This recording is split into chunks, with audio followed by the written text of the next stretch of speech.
Bonjour, bon après-midi. Il est 13 heures, passé les 10 minutes ici en Afrique du Sud.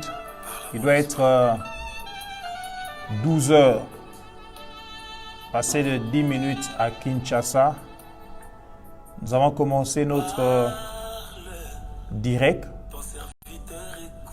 sur notre page le temps de responsabilisation. Le temps de responsabilisation. Le moment où le Seigneur a voulu que nous puissions nous retrouver encore et que nous puissions partager sa parole. On est en direct. Je voudrais voir qui est déjà là, qui est là. Comme ça, nous pouvons commencer. Et pendant ce temps, tu peux commencer déjà à partager. Partage la vidéo sur ta page. Partage la vidéo sur ta page afin que beaucoup d'autres personnes aussi puissent nous joindre maintenant. Nous avons commencé notre... J'accueille tout celui qui est présent. Je vois l'évangéliste Turam, que Dieu te bénisse. Ma femme est présente, que Dieu te bénisse. Lidiango Makashita, tu nous suis de Paris, que Dieu te bénisse abondamment. Nous accueillons tout celui qui est en train de se joindre à nous maintenant. Marie-France Kankou Bakatous, que Dieu te bénisse également. Que Dieu te bénisse également. Et nous allons commencer par la prière. Nous commençons par la prière. Dieu Tout-Puissant, Dieu de gloire, nous te bénissons, nous t'exaltons, toi qui es Seigneur, tu es notre Dieu. Ces instants, nous te le recommandons entre tes mains au nom de Jésus-Christ. Parle-nous. Amen. Amen, amen, amen. Bien-aimés dans le Seigneur, nous allons aujourd'hui continuer avec l'enseignement que nous avons commencé. Nous sommes en train de parler du Dieu spécialiste. Le Dieu spécialiste, et aujourd'hui, nous allons parler... nous sommes à la troisième partie de ce même thème, Dieu spécialiste. Et je voudrais partager avec vous la parole de Dieu. Il y a 2 samedis, 2 semaines, j'avais parlé sur le Dieu spécialiste de choses petites et négligeables. J'avais parlé du Dieu qui est promoteur de ceux qui sont petits. Il promeut ceux qui sont négligeables. C'est un promoteur, c'est un manager, c'est un coach. Nous avons vu ensemble comment Dieu peut élever des personnes qui sont négligeables et négligées. Nous avons vu comment Dieu peut faire d'un néant un géant. Nous avons vu comment Dieu peut faire d'un zéro, il fait de lui un héros. Nous avons vu ensemble comment le Seigneur peut changer la vie de quelqu'un. Et samedi passé, j'ai parlé du Dieu spécialiste de routes inconnues. Celui-là qui est capable de te donner la direction de là où tu es en train de partir alors que tu ne connais pas le chemin. Nous accueillons toutes les personnes qui sont en train de se joindre à nous. Franck Azongo, que Dieu te bénisse. Invite plusieurs personnes à venir nous suivre. Lisa, tu nous suis de Paris, que Dieu te bénisse. Que Dieu te bénisse, que Dieu bénisse toutes les personnes qui sont en train de s'associer et de nous suivre. Même les anglophones que je vois Laston Marava qui nous suit de Johannesburg. Que Dieu vous bénisse. Et je parlais de Dieu qui est spécialiste de routes inconnues, que nous avons présenté comme le Dieu qui est la boussole. Il se présente comme la boussole. Il te montre un chemin que tu n'as jamais connu, un chemin que tu n'as jamais parcouru.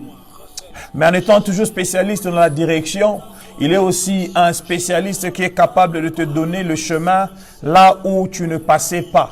Et j'ai présenté ce Dieu comme l'officier de roulage, le Dieu qui est capable de pouvoir arrêter. Et il se trouve à un carnaval ou à un rond-point et il y a des véhicules qui sont en train de passer. Et jusqu'à un moment donné, il peut se lever et retourner vers les véhicules et dire, avec son sifflet dans la bouche, il stoppe ceux qui sont en train de venir. Il dit maintenant c'est au tour des autres de passer. Au tour des autres de passer. Ça ne dépend pas de quelle voiture tu es en train de conduire. Ça peut être une VW de la marque la plus ancienne, mais parce que l'officier roulage a dit que c'est ton tour de passer. Toutes les autres grosses carrosses vont freiner et ne vont pas passer parce que c'est maintenant ton tour pour passer. Bien-aimé dans le Seigneur, j'ai parlé de Dieu spécialiste en prise en charge. Je vous ai montré comment il peut prendre en charge quelqu'un en vous donnant mon témoignage personnel. Aujourd'hui, je vais parler encore du Dieu spécialiste et je voudrais vous parler du Dieu qui est spécialiste en provision. Le Dieu spécialiste en provision. Le Dieu spécialiste en provision. Et avant que je ne lise la parole de Dieu, je voudrais vous donner un petit témoignage de moi-même. Je crois je vous ai déjà parlé de comment je me suis marié dans la précédente vidéo. Comment mon père ne me donnait pas de la chance parce qu'il m'a dit que j'étais étudiant et je me suis marié, j'étais étudiant en 2e doctorat, c'est-à-dire la 5e année de médecine et j'avais encore une 6e année à aller donc un 3e doctorat, être médecin stagiaire et commencer à travailler. Donc j'avais une année devant de moi, mais le Dieu spécialiste en provision s'est manifesté dans ma vie. Il s'est montré comme un Dieu qui est capable de tout. Je me rappelle après que nous nous soyons mariés, parce que j'avais pas de travail. Je vous ai dit, j'étais étudiant, je ne travaillais pas. Nous comptions sur la provision divine. On comptait sur la provision divine. Et je me rappelle, quelques mois après, on est déjà au mois, je me suis marié au mois de décembre, le 27 décembre. Nous sommes au mois de février, mars. Ma femme se retrouve déjà enceinte. Et il y a beaucoup de nourriture qu'elle ne pouvait plus manger. Le goût a changé, vous comprenez? Et te demande des choses que tu n'es pas capable d'acheter. Et pendant ce temps, dans notre provision à la maison, nous avions encore du riz. Nous avions encore du riz, nous avions encore de l'huile. Et cela, comment et pourquoi? C'est parce que le jour du mariage, le jour de notre mariage, le département de prière de l'église de la résurrection nous avait offert, au milieu de tous les autres cadeaux, un sac de riz de 50 kilos. Alors imaginez un couple, nous sommes à deux, ma femme et moi-même, nous avons un sac de riz de 50 kilos. Donc on pouvait manger le riz tous les jours. Le riz ne finissait pas. On avait encore un peu d'huile. Alors, vous pouvez vous rassurer, vous pouvez vous réfléchir et penser seulement vous-même comment on mangeait du riz à l'huile. Tous les jours on pouvait manger et quand il n'y avait rien d'autre à manger. Alors un jour, le matin je quitte la maison, je suis en train de partir. Je devais partir étudier, je devais préparer les examens. Et j'ai laissé ma femme au lit. Et le matin, nous avons prié et nous avons médité la parole de Dieu dans Exode chapitre 24. Et je suis sorti, je suis allé pour étudier. On habitait Rigini. Je suis allé étudier juste il y avait un couvent de prêtres sur mon avenue au coin. Je crois que ça s'appartenait au Opus Dei. Pour les gens qui connaissent Kinshasa, et je parle de l'avenue qui passait à Rigini. Et je vais là pour étudier, il était 9h, j'ai étudié jusqu'à 12h, j'avais faim. Je suis rentré à la maison et j'ai trouvé ma femme, elle était toujours dans la chambre, elle n'est pas sortie. Elle avait faim, elle n'avait pas encore mangé. Je demande si elle avait mangé, elle m'a dit elle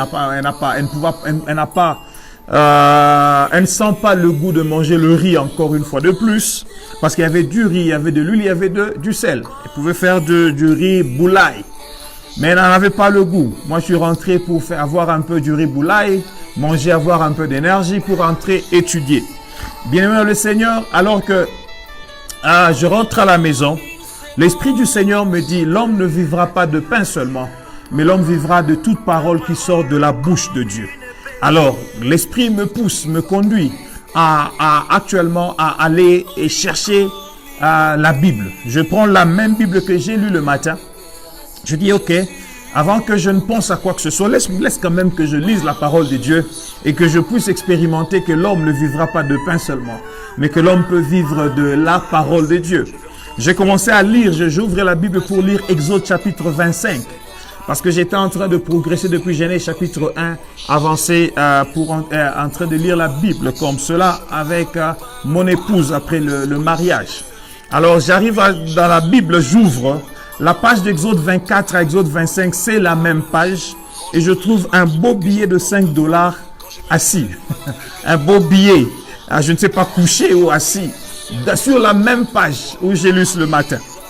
Et j'étais assis au salon, ma femme est en chambre.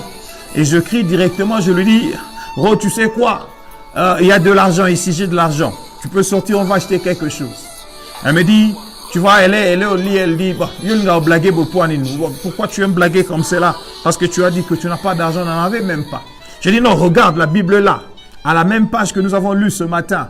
Il y a un 5 $ qui est apparu. Il y a un 5 $ qui est apparu. Il y a un 5 $ qui est apparu. Il y a un 5 $ qui est apparu. Bien-aimé le Seigneur, un 5 $ avait apparu dans ma Bible ce matin.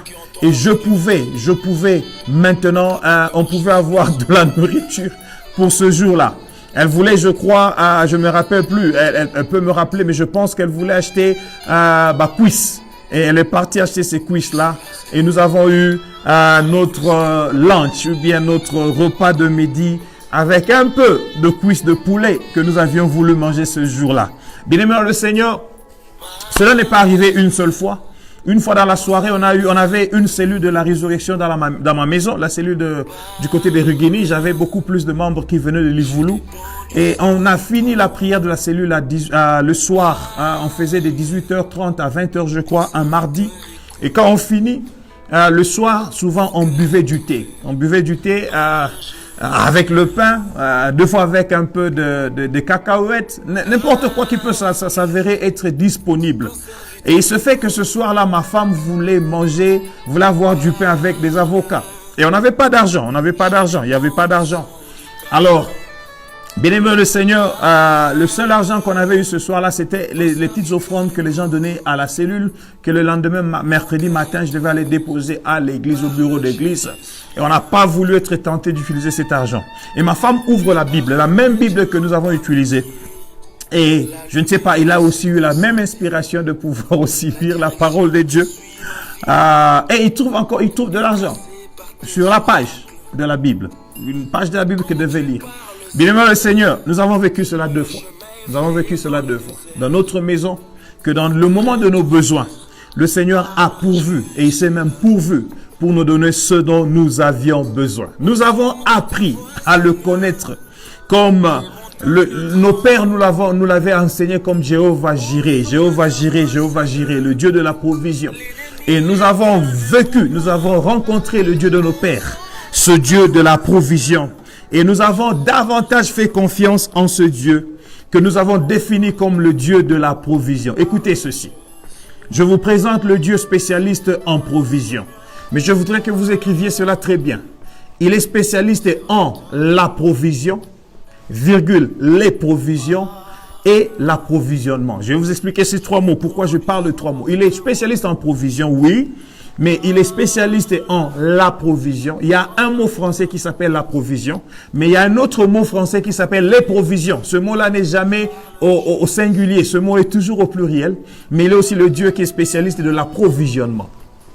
C'est quoi la provision? La provision, c'est la réunion des choses utiles ou nécessaires en vue d'un usage, La réunion des choses utiles, des choses nécessaires en vue d'un usage. On appelle ça un stock, on appelle ça une réserve. Mais maintenant, les provisions, c'est l'achat des choses nécessaires à la vie courante. C'est l'achat des choses nécessaires à la vie courante. C'est-à-dire, ça, c'est la nourriture, ce sont les produits d'entretien. Et toutes ces choses-là, lorsqu'on les réunit, les choses qui sont nécessaires à la vie courante, on les appelle les provisions. Les choses qui sont nécessaires à la vie courante, c'est ta nourriture.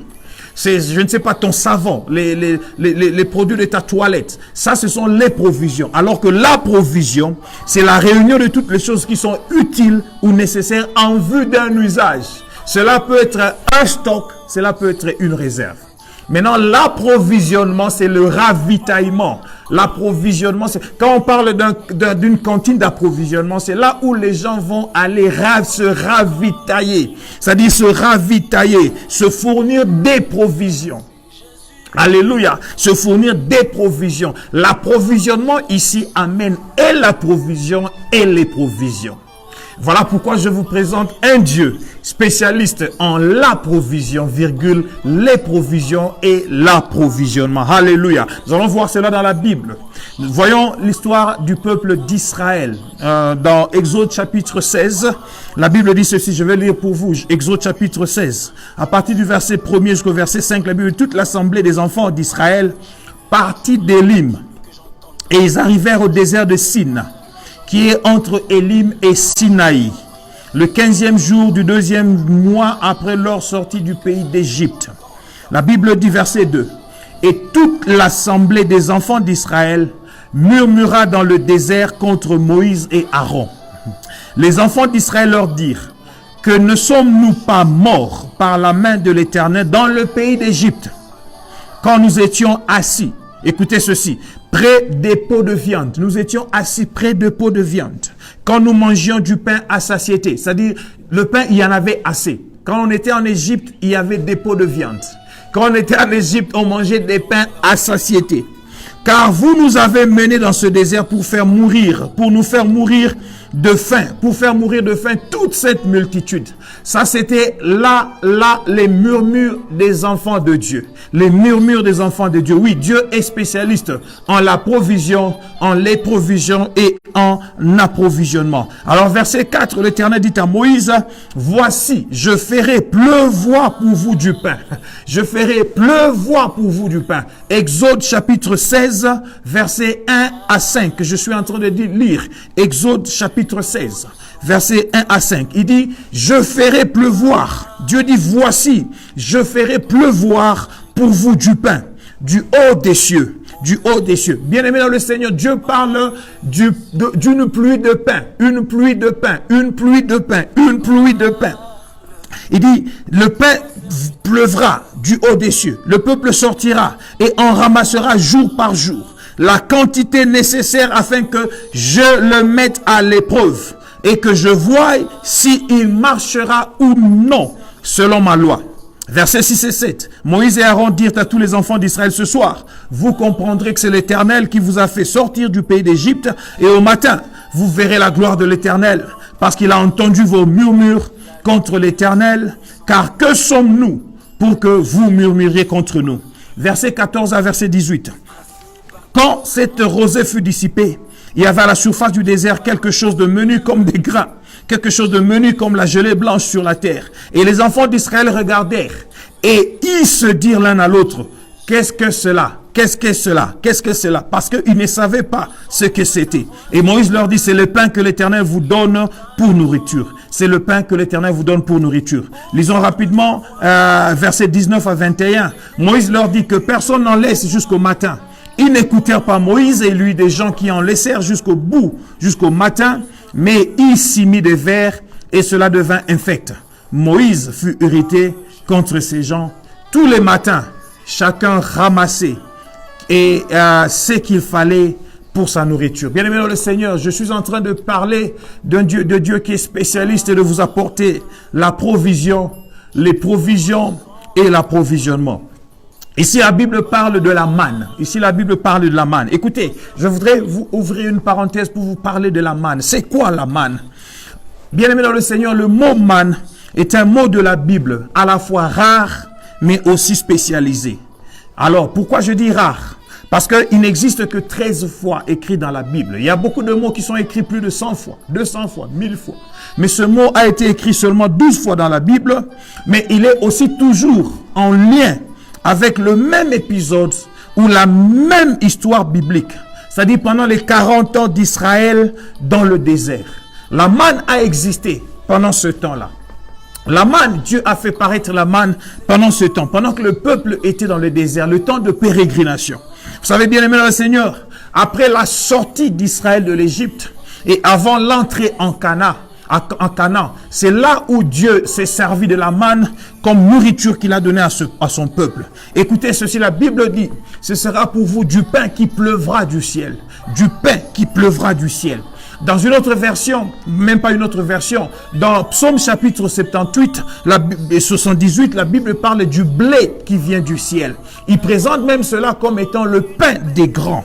La Bible dit, lorsque les enfants d'Israël ont vu cela venir, lorsqu'ils se sont réveillés le matin, parce que Moïse leur a dit, allez dormir, et vous comprendrez demain matin que c'est l'Éternel qui vous a fait sortir de l'Égypte. Lorsque vous verrez la gloire de l'Éternel. Dieu s'est manifesté. Il a manifesté sa gloire en son peuple, dans le sens que le lendemain de ce jour-là, il leur a donné de la manne.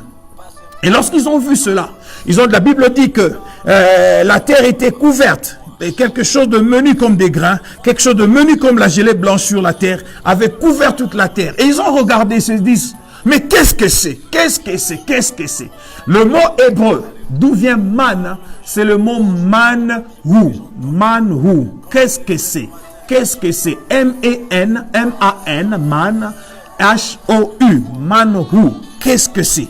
Pour les enfants d'Israël, c'était une surprise. Pour les enfants d'Israël, c'était une chose qu'ils ne s'entendaient pas d'avoir cela. Mais cela est arrivé dans le temps d'épreuve. Cela est arrivé dans le moment d'épreuve. La Bible dit chacun devait recueillir cela selon ses capacités et selon ses besoins. Chacun devait recueillir chaque jour selon ses capacités et selon ses besoins. Alors, je vais ouvrir une parenthèse rapidement pour vous dire ceci. Quand on dit que chacun devait recueillir selon ses capacités, selon ses besoins, pour les gens qui ont fait les études de projet, le management de projet, ils vont me dire ici que ça, c'était un très beau projet communautaire. Parce qu'un beau projet communautaire, c'est un projet qui répond aux besoins de gens. Un bon projet communautaire est un besoin qui est capable de satisfaire les besoins de gens, mais aussi que les mêmes personnes ont la capacité de reproduire le projet. Donc, Dieu est spécialiste en projet communautaire. Dieu a donné à Israël un moment dans la vie où ils pouvaient avoir et recueillir selon leurs capacités et selon leurs besoins. Alléluia. Je suis en train de parler d'un Dieu spécialiste. Il est spécialiste en projet communautaire. Lorsque tu es bloqué, lorsque tu ne sais pas comment faire progresser ta communauté, compte sur Dieu, compte sur le Seigneur, parce qu'il est capable de pouvoir produire dans ta communauté un projet qui va revenir aux besoins de ton peuple. Je disais, c'est de la nourriture de l'épreuve, parce que c'est une nourriture qui était destinée aux enfants d'Israël à manger depuis leur sortie de l'Égypte jusqu'à leur entrée en Israël, dans la terre promise. Bien-aimé dans le Seigneur, pourquoi, pose-moi maintenant la question, pourquoi j'appelle cela nourriture de l'épreuve? Je viens de le dire maintenant. C'est une nourriture qui vient du ciel. Tu as cela quotidiennement. Tu ne travailles pas pour avoir cela. Tout ce que tu fais, c'est juste pour aller ramasser. Tu ramasses ce que Dieu a prévu pour toi. Mais tu ne peux pas amasser cela dans des greniers.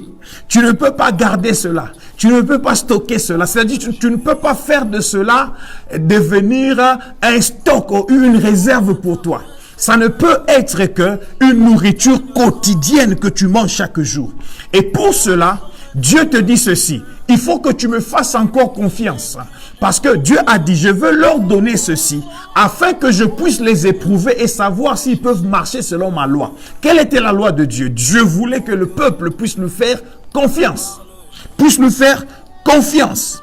Et que tu puisses faire confiance, tu te dis, je prends la manne d'aujourd'hui, la quantité nécessaire pour moi pour manger aujourd'hui, et demain, j'en aurai encore. Après-demain, j'en aurai encore. Et après-demain, j'en aurai encore. Chaque fois que Israël prenait, ou quelqu'un prenait plus, vous avez vu cela, j'ai lu cela au verset 19, au verset 21, quand quelqu'un prenait plus, la Bible dit que jusqu'au matin, il y avait des vers qui venaient de cela, et la nourriture devenait infecte. Et Moïse s'était irrité contre eux, parce qu'ils avaient perdu devant l'épreuve du Seigneur. L'épreuve ici est que Dieu veut que nous puissions lui faire confiance. Mais que nous puissions lui faire confiance et que nous sachions que chaque jour, il est capable de pouvoir nous donner la nourriture de chaque jour. Voilà comment Jésus nous apprend à prier. Notre Père qui es aux cieux, que ton nom soit sanctifié, que ton règne vienne, que ta volonté soit faite sur la terre comme au ciel. Donne-nous aujourd'hui notre pain quotidien. C'est-à-dire, donne-nous aujourd'hui notre pain d'aujourd'hui. Jésus veut nous dire, nous devons toujours compter sur la nourriture, nous devons compter sur Dieu, parce que Dieu est capable de pouvoir disposer à notre faveur ce dont nous avons besoin aujourd'hui. Et quand ce que sera encore demain, il va encore pouvoir ce dont nous avons besoin pour demain. Et après-demain, il va encore pouvoir ce dont nous avons besoin pour après-demain. Dieu a mis son peuple à l'épreuve en leur donnant la manne. Alléluia. Le Dieu spécialiste de la provision. Il veut que nous puissions compter sur lui pour la provision. Voilà pourquoi Jésus parle de ce fou, de ce riche insensé, qui s'était dit que j'ai maintenant amassé tout ce qu'il me faut. Il disait, j'ai maintenant des provisions pour moi-même. Mes greniers sont pleins. Je peux maintenant aller m'asseoir et parce que j'ai de la nourriture pour toute ma vie. Qu'est-ce que Jésus a dit? Insensé que tu es, si tu ne savais pas qu'aujourd'hui même je pourrais te demander ta vie. Pourquoi? Parce que ce riche insensé n'a pas Jésus-Christ pour pourvoyeur. Il croit que sa provision, ce sont ses greniers. Bien-aimé, écoutez ceci. Le Dieu spécialiste en la provision, en les provisions et en approvisionnement veut que tu puisses compter sur lui chaque jour. Alléluia. Il veut que tu puisses compter sur lui chaque jour. Écoutez encore ceci. Le don de la manne au désert est présenté dans la Bible comme l'attestation de la fidélité de Dieu. Je dis l'attestation de la fidélité de Dieu. Je dis l'attestation de la fidélité de Dieu. Dans la Bible de Exode, vous lisez cela dans Exode. Vous lisez cela dans Nombre chapitre 11, dans Josué chapitre 5, dans Psaume 78 verset 24 à 25, là où il présente la manne comme le blé du ciel, comme le pain des grands, dans Néhémie chapitre 9 verset 20, et même dans Hébreux chapitre 9 verset 4, là où la manne est décrite comme une substance qui était gardée dans le Saint des Saints.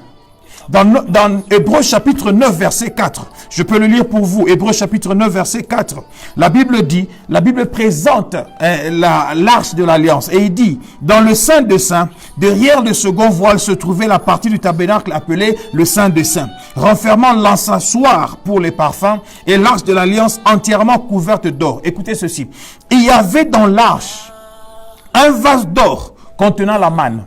Il y avait la verge d'Aaron qui avait fleuri. Et il y avait les tables de l'alliance. Dieu a voulu que Israël, pendant qu'ils étaient en train de marcher, chaque fois qu'ils entraient dans la présence de Dieu, chaque fois que le souverain sacrificateur entrait dans le Saint de Saints, qu'ils puissent se rappeler des mémoires de Dieu. Quelles sont les mémoires de Dieu? Le Dieu qui vous a conduit dans le désert, le Dieu qui a marché avec vous dans le désert est un Dieu fidèle. Est un Dieu fidèle. Il voulait l'attestation de la fidélité devant sa présence. Il dit, quand tu viens dans ma présence, c'est souverain sacrificateur, et que tu vois la vase d'or qui contient la manne, rappelle-toi que cette manne, on ne pouvait pas la garder pour un jour, parce que le lendemain, la manne devenait infecte. Mais oyo et pour la caté. La manne qui demeure dans la présence de Dieu ne va pas devenir infecte. Mais cette manne-là, Dieu l'a gardée pour que chaque fois que nous entrions dans sa présence, nous nous rappelions de sa fidélité. Aujourd'hui, quand je suis assis dans ma maison, aujourd'hui, quand je peux manger comme je veux me rappeler qu'il y avait des moments où on pouvait préparer un poulet dans ma maison et ma femme et moi, nous allons manger le poulet pendant 3 jours. S'il n'y a pas eu de visiteurs qui sont venus à la maison. Si des visiteurs sont venus, ce poulet va terminer et on doit chercher autre chose à manger le lendemain. Aujourd'hui, je n'ai pas de problème pour cela. Chaque fois que je suis dans la présence de Dieu et que je vois ces choses devant de moi, le Seigneur me rappelle qu'il y a eu un moment où il m'a nourri avec la manne. La manne, c'est la nourriture de pendant le temps de l'épreuve. Le temps où tu es en train de quitter l'Égypte pour arriver en ta terre promise. Le chemin dans le désert. Le Seigneur veut que tu puisses savoir qu'il y a un Dieu en qui tu peux faire confiance. Et lorsque maintenant tu es dans sa présence aujourd'hui, la manne va te rappeler, va te rappeler l'attestation de la fidélité de ce grand Dieu. Ah, je parle d'un Dieu qui est fidèle. Frères et sœurs, je parle d'un Dieu qui est fidèle. Dans la présence de Dieu, il y avait ce vase d'or contenant la manne. Mais il y avait aussi la verge d'Aaron qui avait fleuri. La verge d'Aaron qui avait fleuri était en train de symboliser l'élection. L'élection. Rappelez-vous que cette verge-là avait été choisie par le Seigneur pour prouver celui qu'il avait choisi. Alléluia, bien-aimé le Seigneur. La verge d'Aaron qui avait fleuri, te rappelle que Dieu t'a élu, que Dieu t'a choisi, que Dieu t'a justifié après t'avoir élu.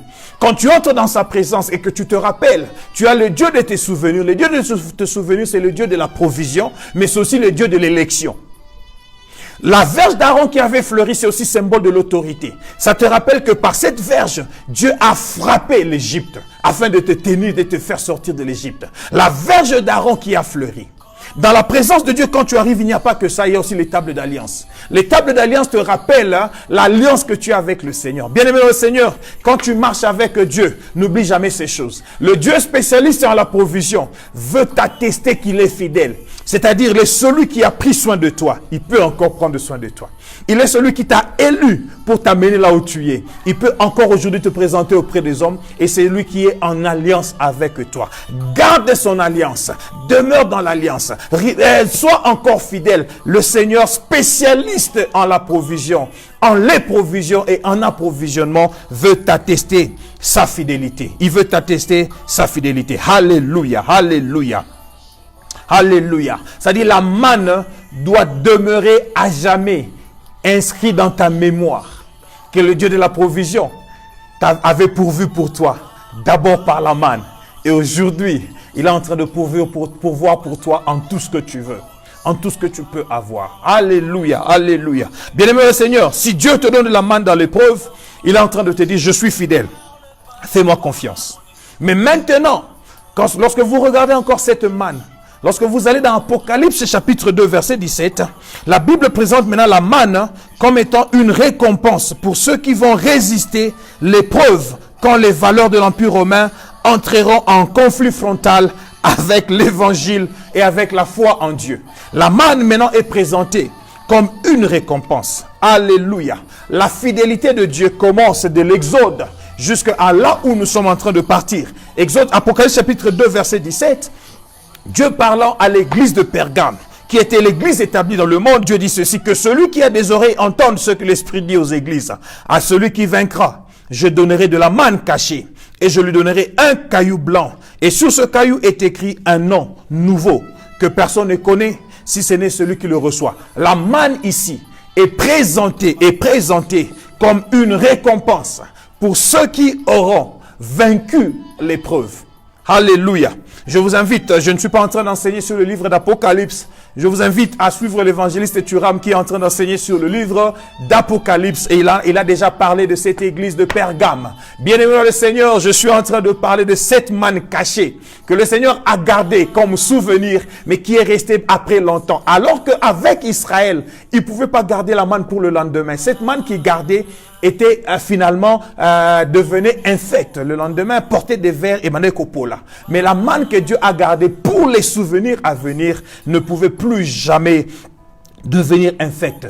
Parce que Dieu voulait attester de sa fidélité. Voilà pourquoi Jésus va maintenant dire ceci dans Jean chapitre 6.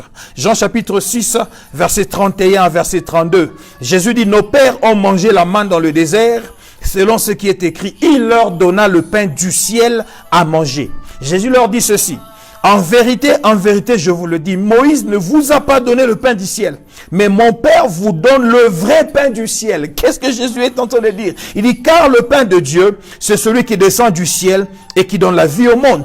Il lui dit, Seigneur, donne-nous toujours ce pain. Et Jésus va leur dire au verset 35, Jésus leur dit, je suis le pain de vie. Celui qui vient à moi n'aura jamais soif, n'aura jamais soif. Je vous parle d'un Dieu maintenant qui a prévu pour vous de la manne du désert à la manne qu'est Jésus-Christ aujourd'hui, qui fait de toi que tu n'aies jamais plus faim. À celui qui dit même, celui qui mourra, qui me boira, n'aura jamais soif. Jésus vient maintenant compléter tout ce que Dieu a fait pour nous dans la loi. Voilà pourquoi il se présente, il dit, je suis venu non pas abolir la loi, mais je suis venu accomplir la loi. Je suis venu accomplir la loi. Jésus a complété tout ce qui n'était pas encore fait sous la loi, que toi tu devais faire, et lui il a tout fait en lui. Voilà pourquoi nous devons apprécier l'œuvre de la croix. Parce que Jésus a accompli pour moi et pour toi, tout ce que la loi ne pouvait accomplir. Alléluia, alléluia, alléluia. Bien-aimé dans le Seigneur, la manne, je parle du Dieu spécialiste en la provision, spécialiste en les provisions, Dieu spécialiste en approvisionnement. La manne, au sens figuré et littéraire, est définie comme un don ou un avantage inespéré. Un don ou un avantage inespéré. La manne est définie dans un sens figuré et littéraire comme un don ou un avantage inespéré. Et quelqu'un dans la Bible a vécu la manne. Cette femme s'appelle la veuve de Sarepta. On n'a pas donné son nom. On ne connaît pas son nom. Elle s'appelle la veuve de Sarepta. La veuve de Sarepta. C'est une femme nulle. Pas connue. Les gens connus, on connaît leur nom. Les gens inconnus, on n'a pas besoin de connaître leur nom. On les définit seulement par rapport à ceux qui sont. On les définit par rapport à ce qu'on peut dire. Ah, c'est qui ça? Ah, c'est le pasteur qui habite au coin là-bas. C'est un pasteur dont le nom n'est pas connu. Ah, c'est qui ça? Ah non, c'est le docteur là qui travaille dans tel hôpital. C'est un docteur dont le nom n'est pas connu. Mais les gens qui sont connus, on les appelle par leur nom. Je suis en train de dire ici, vous vous rappelez que Dieu est spécialiste des choses négligeables. Cette femme était négligeable, c'était une veuve. Mais écoutez ceci, 1 Roi chapitre 17, à partir du verset 8 à 16. La Bible dit, alors la parole de l'Éternel lui fut adressée en ce mot. Dieu parla à Élie le prophète, il dit, lève-toi, va à Sarepta qui appartient à Sidon. Va à Sarepta qui appartient à Sidon et demeure là. Voici, j'y ai ordonné une femme veuve de te nourrir. Dieu dit à Élie, lève-toi, va à Sarepta. J'y ai ordonné une femme veuve de pouvoir te nourrir. Écoute, si Dieu me parle à moi comme cela, je vais dire merci Seigneur. Parce que Dieu sait, s'il m'amène à Sarepta, il a déjà prévu ma provision. Mais il dit que c'est une femme veuve. Ok, une femme veuve en Israël, à cette époque-là, les femmes ne travaillaient pas. Tous, ils restaient à la maison, ils étaient femmes de la maison. Et les hommes allaient travailler. Maintenant, elle est veuve. Est-ce que le mari lui avait laissé de la richesse? On ne sait pas. Mais alors, Élie, comment tu vas te décider de partir à Sarepta, une femme veuve pour te nourrir? Non, Élie ne parle pas parce que lui, il s'est décidé. Il parle parce que Dieu lui a dit. Dieu lui a dit, Élie part. Moi, j'ai ordonné une femme veuve de te nourrir. Mais maintenant, je vais vous dire encore une autre chose. Ah, ça c'est ma compréhension de la parole de Dieu. Ce qui a poussé Élie encore à partir davantage, à part que c'était Dieu qui lui a parlé. Mais Dieu lui a dit, à Sarepta, qui appartient à Sidon. Élie n'était pas encore arrivé à Sarepta. Mais quand on lui dit qui appartient à Sidon, Sidon c'est quoi? Sidon, le mot Sidon signifie pêcherie. Pêcherie, c'est-à-dire il y avait des poissons. Le mot Sidon signifie pêcherie. Un endroit où il y a beaucoup de poissons. Alors Élie s'est dit, ah, c'est bon. Si j'arrive à Sarepta, j'aurai beaucoup de poissons. La place appartient à Sidon qui veut dire pêcherie. Alors Élie va partir. La Bible dit verset 10. Il se leva et il alla à Sarepta. Lorsqu'il arrive à Sarepta, comme il arrivait à l'entrée de la ville, voici, il y avait là une femme veuve qui ramassait du bois. Élie appela la femme et lui dit, va me chercher, je te prie, un peu d'eau dans un vase afin que je boive. Élie, cette femme que tu as rencontrée, qui t'a dit que c'est celle-là, la femme veuve à qui Dieu t'a envoyé? Non, l'Esprit du Seigneur a parlé à Élie. Ah, ok. Parce qu'une femme veuve, ça ne s'écrit pas sur la figure. Une femme veuve, ils n'ont pas de tenue habituelle à porter, à moins que si elle a encore dans ses 40 jours, on va la voir porter du noir. Mais cette femme, elle est veuve depuis longtemps. Élie, qu'est-ce qui t'a dit que c'est cette femme-là? L'Esprit du Seigneur t'a parlé. Ok, c'est bon, allons-y. Élie lui dit, ok, donne-moi de l'eau. Quand la femme va se lever, elle alla en chercher, parce que l'eau c'était facile, tu me demandes de l'eau. L'eau c'est facile, je peux aller juste dans la rivière, je vais puiser de l'eau pour toi, Élie. Lorsqu'elle commence à partir, il appela de nouveau et dit, apporte-moi, je te prie, un morceau de pain dans ta main. Un morceau de pain dans ta main. Alors, la Bible dit, au verset 12, elle répondit, l'Éternel, ton Dieu est vivant. Je n'ai rien de cuit. Moi que tu vois là, Élie, moi que tu vois là, je n'ai rien de cuit. C'est-à-dire, je n'ai rien de préparé.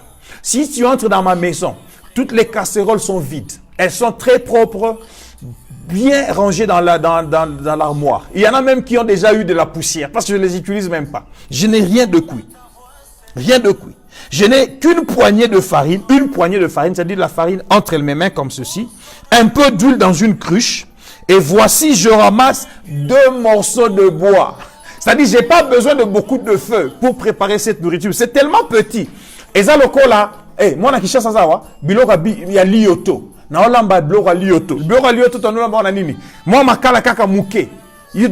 tu n'as pas besoin de beaucoup de makala pour préparer biloko à l'ioto. C'est une poignée de farine, c'est un peu d'huile. Je ramasse seulement 2 bois. Puis je vais rentrer et je vais préparer cela pour moi et mon fils. Nous mangerons, après quoi nous mourrons. Écoute maintenant. Si Élie ne connaissait pas le Dieu de la provision, des provisions et de l'approvisionnement, il allait se dire, ah, je me suis trompé de prophétie. Le message que Dieu m'a donné n'est pas... Non, j'ai pas écouté Dieu proprement. Non, Dieu ne pouvait pas m'envoyer à cet endroit ici. Il m'a dit, va à Sarepta, là, il y aura ta provision. Mais la femme chez qui je vais, c'est complètement le contraire. Elle n'a rien, elle n'a rien, elle n'a rien. Une poignée de farine, un peu d'huile, 2 morceaux de bois pour faire le lioto, manger et finir. Et dit, après cela, moi et mon enfant, nous allons mourir. Parce qu'on n'a rien dans la maison, on n'a même rien en compte, il n'y a même personne qui nous doit. Alléluia. Mais Élie connaissait le Dieu de la provision. Élie connaissait le Dieu des provisions. Élie connaissait le Dieu de l'approvisionnement. Bien-aimé, Dieu est spécialiste de la provision, des provisions et de l'approvisionnement. Élie lui dit, ne crains point, rentre, fais comme tu l'as dit. Seulement prépare-moi d'abord avec cela un petit gâteau et tu me l'apporteras. Apporte-moi d'abord un petit gâteau que moi, Élie, je mange. Et tu me l'apporteras et tu en feras ensuite pour toi et pour ton fils. Ah, Élie, ça c'est un peu d'égoïsme, non? Homme de Dieu, la femme te dit, elle a seulement un peu. Alors si elle te fait un petit gâteau, toi tu manges ce petit gâteau, c'est qu'elle et son fils n'auront plus rien. Mais Élie dit, l'obéissance vaut mieux que le sacrifice, madame. Obéis seulement à ce que Dieu te dit. Fais ce que Dieu te dit maintenant. Et la Bible dit, car ainsi parle l'Éternel, le Dieu d'Israël, la farine qui est dans le pot ne manquera point. Et l'huile qui est dans la cruche ne diminuera point, jusqu'au jour où l'Éternel fera tomber de la pluie sur la face du sol. Elle alla, elle fit selon la parole d'Élie. Elle fit selon la parole de qui? Pas la parole de Dieu, la parole d'Élie. Élie a reçu la parole de Dieu, Élie a rapporté la parole à la femme a cru en Élie, il a cru en la parole d'Élie. La Bible dit, confiez-vous en l'Éternel, vous réussirez. Confiez-vous en ses prophètes, les hommes de Dieu. Vous réussirez. Confiez-vous en l'Éternel, vous serez affermis. Confiez-vous en ses serviteurs, vous réussirez. Cette femme-là a cru en la parole d'Élie. Et pendant longtemps, elle eut de quoi manger, elle et sa famille, aussi bien qu'Élie. La farine qui était dans le pot ne manqua point. L'huile qui était dans la cruche ne diminua point, selon la parole que l'Éternel avait prononcée par Élie. Bien-aimé, je suis un homme de Dieu. Je parle maintenant, je dis ceci. Le Dieu spécialiste des provisions, de la provision et d'approvisionnement va te visiter. Et dans ta maison, il ne manquera de rien. Si tu crois cela, dis Amen. Je répète, il ne manquera de rien. Je répète encore, il ne manquera de rien. Parce que seulement tu as prêté de temps pour m'écouter. Pour faire confiance en ce Dieu que je suis en train de prêcher. Je te dis, j'ai étudié pendant toute cette année la médecin stagiaire à l'université. Je travaillais pas. Ma femme a commencé un travail dans un cabinet d'avocat où après 6 mois, elle a eu à accoucher. On lui payait $100. Nous avons vécu comme cela pendant toute une année. Mais je ne comprends pas comment la provision ne pouvait pas manquer à la maison. On mangeait tous les jours. Je ne vais pas vous dire que j'ai passé une journée sans manger. Non, je ne vous dirai pas cela. Je ne vous dirai pas cela. Parce que Dieu, le spécialiste, est en la provision, en les provisions et en approvisionnement, était en train de nous visiter. Le peu que nous avions donné à Dieu. Parce que dès le départ, lorsque j'ai rencontré ma femme, je lui ai dit une chose. Je suis en alliance avec le Seigneur. Tu acceptes de marcher avec moi. Tout ce que Dieu nous demande, nous donnons. Donc même si c'était le dernier $10 et que le Seigneur a demandé cela, on le donnera. On va le donner et nous comptions sur le Seigneur. Je me rappelle même que un jour, il y avait une action qui devait être organisée. Je m'étais de dire le serviteur de Dieu qui organisait l'action. On était en train d'organiser l'action et l'argent, on n'avait plus d'argent. Et c'est le jour même de l'action, on a encore besoin de 40 ou 50 $. Et je regarde, j'ai plus d'argent. Je rentre à la maison, je monte à Rigini, l'action devait avoir lieu à Fikine. Je cherche tout ce que je pouvais avoir dans la maison. On avait déjà vendu nous avions déjà donné les cadeaux que nous avions. On avait vendu certains d'eux pour avoir la nourriture pour manger à la maison. Et il nous restait une friteuse qui nous avait été offerte par une femme de Dieu puissante, dont j'étais le nom aussi. Et j'ai pris la friteuse avec l'accord de ma femme. Je suis allé à Koweït, à Matete. J'ai vendu la friteuse. La friteuse coûtait normalement dans les 50 $. Je l'ai vendue à 25 $ ou 30 $. J'ai pris tout cet argent-là pour aller à la Fikine, pour donner à cet homme de Dieu, afin que l'action ait lieu. C'était un concert qui devait se jouer à la Fikine. Et le concert a été fabuleux. Mais nous, à la maison, on n'avait rien. On avait même pris la dernière des choses qu'on avait pour semer. Mais je vous dis, le Seigneur nous a toujours surpris, nous a visités. Alléluia. Lorsque je parle de la peau, du pot qui ne manquera point de farine, ou l'huile qui ne crichera, il dit la cruche ne diminuera point. J'ai vécu une expérience avec le Dieu spécialiste de provision. J'étais en train de conduire d'ici Potchefstroom à Cape Town. C'était le mariage de mon jeune frère Eli Longwango à JK. Et je lui avais promis, on s'était entendu que le jour de son mariage, je vais le conduire dans ma voiture. Je venais d'acheter une voiture neuve et il aimait la voiture et il voulait que je puisse le conduire dans cette voiture le jour de son mariage. J'ai démarré la voiture d'ici parce que le mariage devait avoir lieu le lendemain. Ce jour-là, c'était le jour du coutumier. Je quitte ici, Potchefstroom, pour aller à Cape Town, 1400 km. Je regarde l'argent que j'ai en main. Je n'avais pas assez d'argent pour le carburant. Mais j'ai promis à mon frère d'y aller. Je quitte ici et je dois arriver à Cape Town avant minuit. Il était 12 heures quand j'ai quitté Potchefstroom, 11 heures. Ça devait me prendre 12 heures de route. Je commence à rouler, je mets le plein de carburant. La voiture me dit, vous savez, nos voitures intelligentes, la voiture me dit, tu peux rouler 800 quelque chose kilomètres. Après 400 kilomètres, le carburant est presque la moitié. Je fais encore un plein parce que j'ai appris que quand le carburant est en bas de la moitié, ça consomme beaucoup plus que quand c'est en haut. Je fais encore le plein et quand je fais le plein, je finis tout l'argent. J'achète une bouteille de sucré. J'achète un peu de chips, c'est tout ce qui me reste comme provision pour rouler. Il est maintenant 16h ou 17h et je vais arriver à Cape Town dans le 23h. Donc, je n'ai pas de souper, je n'ai pas de carburant pour continuer. En route, j'arrive quelque part après 800 km, j'appelle un serviteur de Dieu, un ami. Je lui demande s'il peut m'envoyer un peu d'argent pour ajouter du carburant. Il me dit, mon frère, je n'ai pas aussi d'argent. Mais il me dit ceci, je n'ai pas d'argent, mais ne t'en fais pas, continue à conduire. Tu vas arriver à Cape Town sans problème. Ah! Pierre et Jean ont dit au paralytique, je n'ai ni l'or ni l'argent. Mais c'est que je te donne au nom de Jésus, lève-toi.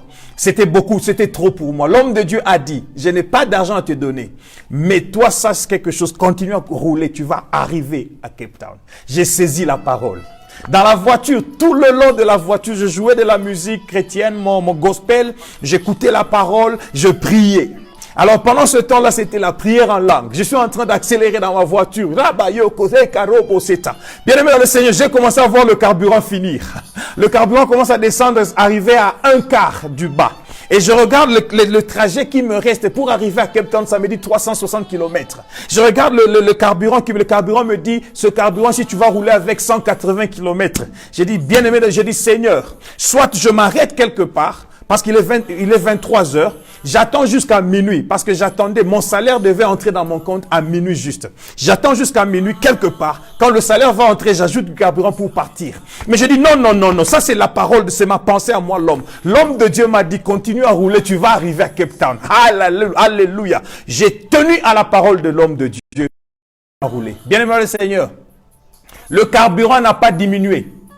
Comme le verset 14 dit ici, la farine qui est dans le pot ne manquera point, et l'huile qui est dans la cruche ne diminuera point, jusqu'au jour où l'Éternel fera tomber de la pluie sur la face du sol. Ne diminuera point. Je vois comme ça, l'aiguille de carburant qui descendait comme ça s'est arrêté à un quart. Là où ça disait 160 km, alors qu'il me faut 360 km à arriver.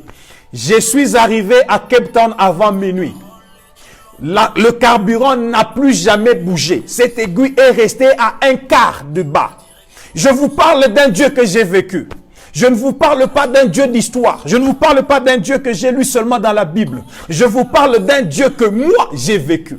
Le Dieu spécialiste en la provision, en les provisions et en approvisionnement, a tenu ma voiture à rouler avec du carburant qui disait 160 km qui te reste à rouler, mais j'ai roulé avec 360 km. Et quand je suis arrivé à Cape Town, mon témoignage pour ce petit-là, c'était, j'ai dit à Eli, regarde, le carburant est toujours au même endroit. Ça n'a jamais quitté, ça n'est jamais descendu.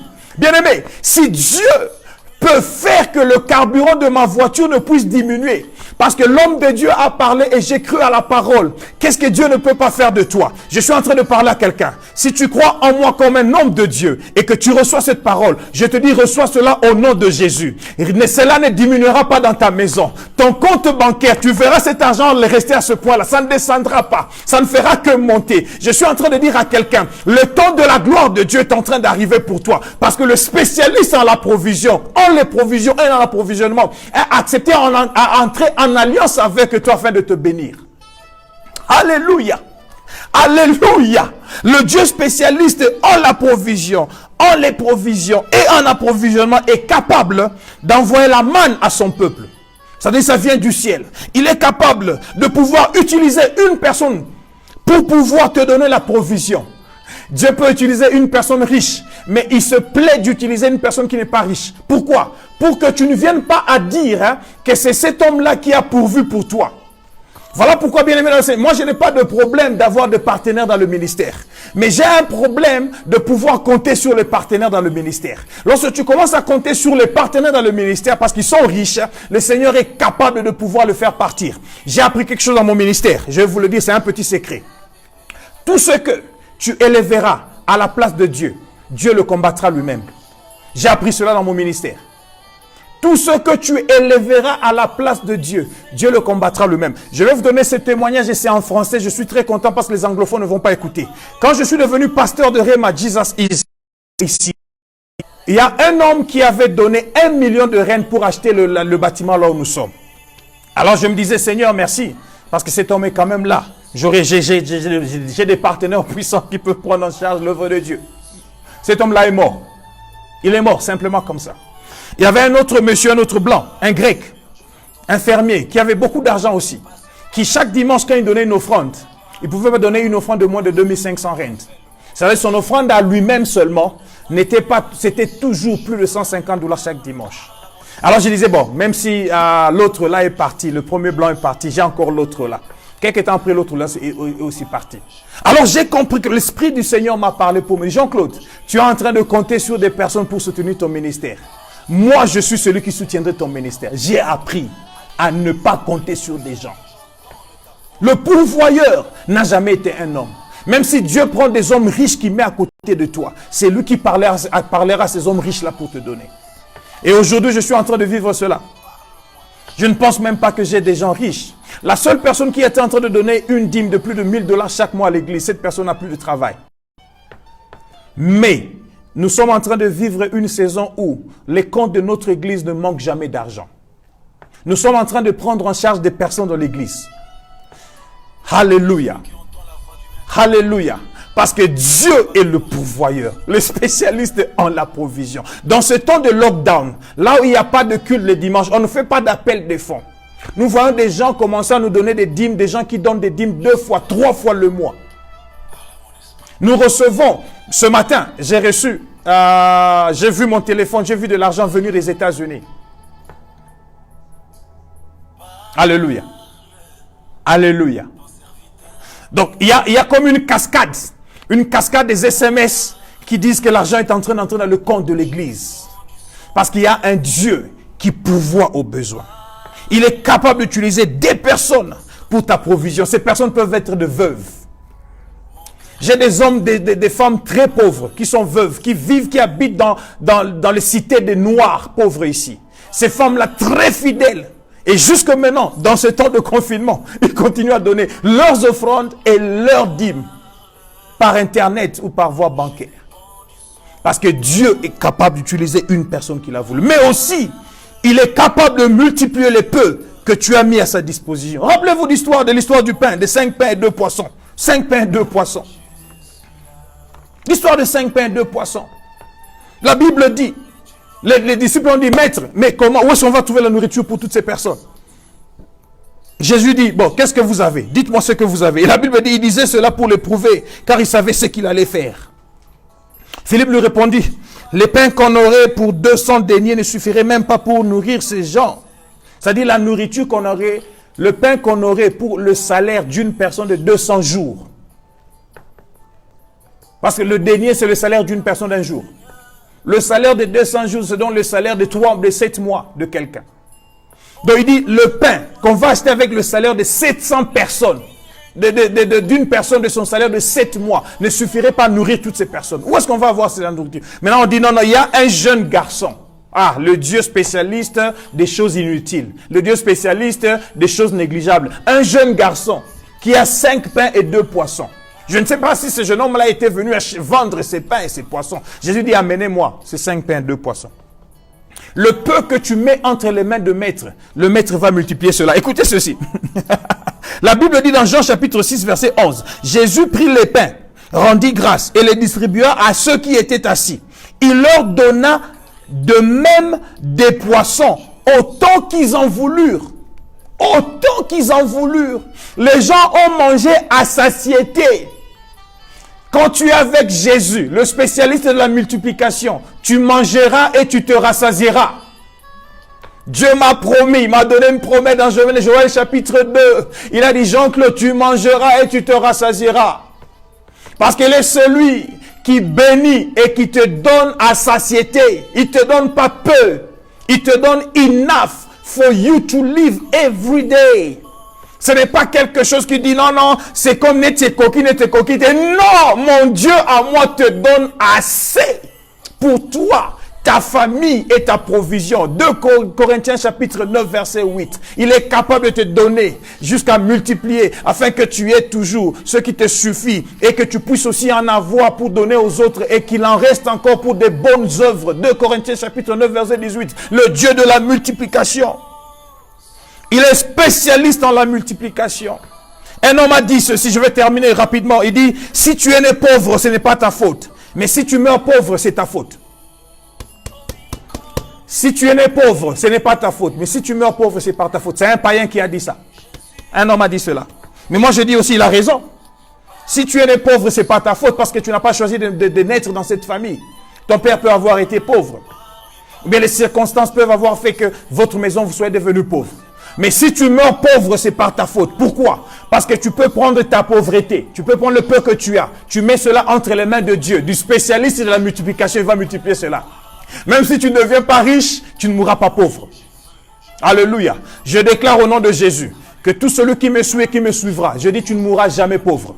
La Bible dit, je n'ai pas vu un juste abandonné, ni sa postérité mendiant le pain. Il n'y a pas de postérité d'une personne qui ne suit maintenant, qui sera en train de mendier.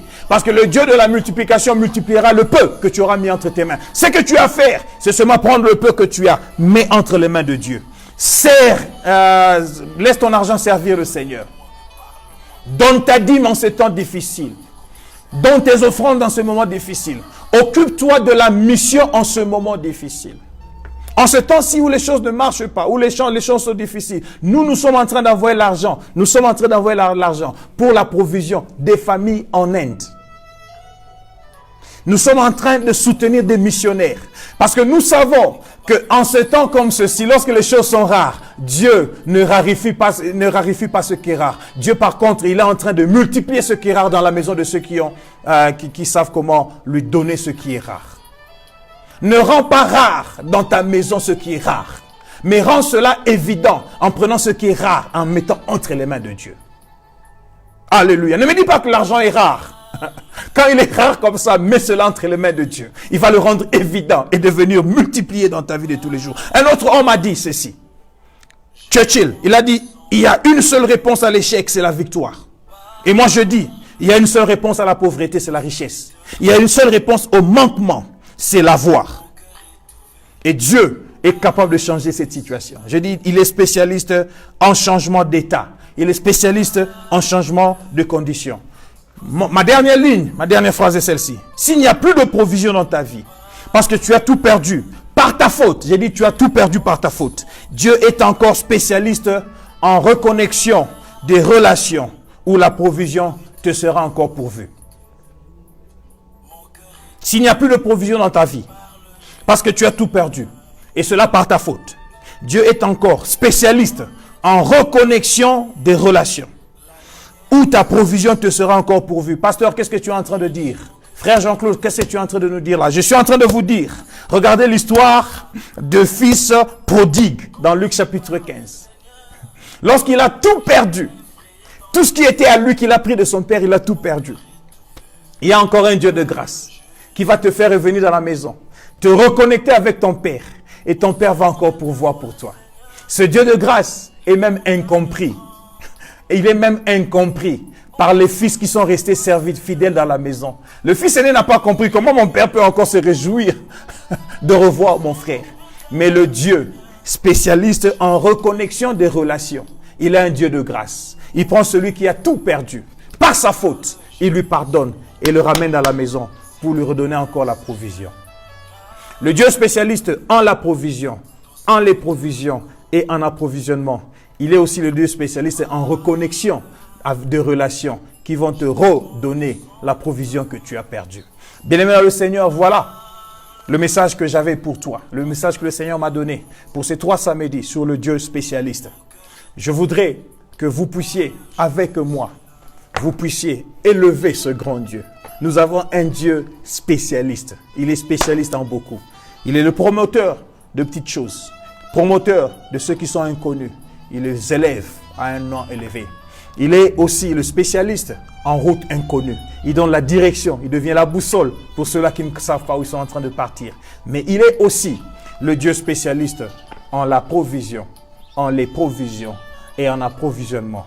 Spécialiste de la multiplication, spécialiste de la prise en charge, mais aussi spécialiste de la reconnexion en relation où ta provision te sera encore redonnée. Que Dieu vous bénisse. Ma prière est qu'à partir de maintenant, tu commences à vivre dans ta saison, dans la vie, dans ta vie, la saison du Dieu spécialiste. Je suis en train de dire, je prie qu'à partir de maintenant, Pasteur Magellan, Lidiango Makashita, que je suis en train de voir, vous me recevez là-bas. Je vois tous ceux qui sont en train de me suivre, Lisette. Je dis ceci, à partir de maintenant, que tu vives une saison où le Dieu spécialiste se révèle dans ta vie. Je le déclare à tous mes enfants spirituels qui me suivaient, tels que Percy Tambembo que je vois là. Je vois Lagos Luani au Lesotho. Je dis que tu vives une saison nouvelle d'un Dieu spécialiste qui va se révéler dans ta vie, dans une dimension que tu n'as jamais espérée et que tu n'as jamais vue. Que Dieu vous bénisse. Que Dieu vous bénisse. Je bénis tous ceux qui m'ont suivi. De Kinshasa, je vois Kash Matadi. Que Dieu se révèle à toi là où tu es.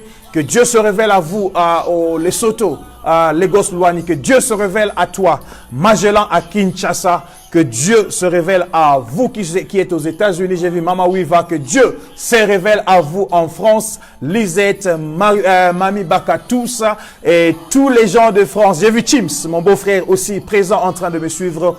Que Dieu vous bénisse. Laissez-moi prier au nom de Jésus. Ma main droite est levée, Seigneur, pour que ce peuple qui m'a suivi puisse vivre l'alliance que j'ai avec toi, du Dieu des spécialités. Que tu te démontres en eux, sur eux et avec eux, dans des dimensions multiples, afin qu'ils te connaissent et qu'ils te célèbrent. Nous te promettons une seule chose. En ton nom, nous donnons gloire. Au nom de Jésus-Christ. Que Dieu vous bénisse. Nous attendons des témoignages des personnes qui vont recevoir la visitation de Dieu dans leur maison, dans leur famille et dans leur avenir. Que Dieu te bénisse, maman Joël Mwangalai à Klexdorp. Que Dieu bénisse ta famille, que Dieu bénisse le docteur Mwangalai et toute votre famille. Que Dieu bénisse tous ceux qui nous suivent à Potchefstroom, à Klexdorp, en Afrique du Sud, en Afrique et dans le monde. Que Dieu vous bénisse, vous les amis de l'Inde. Victor Luanzo, j'ai vu Alexandro Pedro also présent en train de me suivre. Je bénis toute la maison de Night Fellowship. Que Dieu vous bénisse. Et même Patricia Mwangelo, je ne sais même pas si elle comprend maintenant le français. Elle est zambienne, je l'ai vue aussi en train de nous suivre. Que Dieu vous bénisse. Nous terminons là. Nous nous retrouvons samedi prochain pour un autre moment du temps de responsabilisation. Le thème du dimanche prochain et le samedi prochain est encore gardé. Que le Seigneur nous révèle ce que nous allons parler avec vous. Soyez là présents pour nous suivre. Que Dieu vous bénisse. Bye bye.